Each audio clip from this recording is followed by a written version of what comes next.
लो। हम ना खाए। Music by Arya Sharma.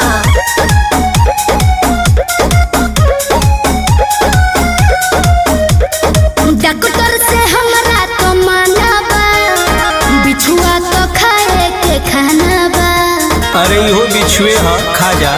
बुझाइए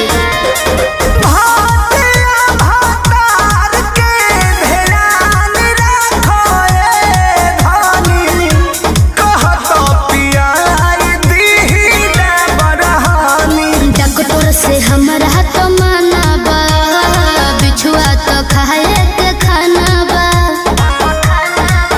नहीं साइड इफेक्ट न पैदा करी। रउए जाना तनी गरमी में का हो? गरमी में हो, गरमी में मैदा फायदा करी हो। गरमी में ओहो। गरमी में मैदा फायदा करी हो। गरमी में अरे खा लो। कहत नहीं ना खाए।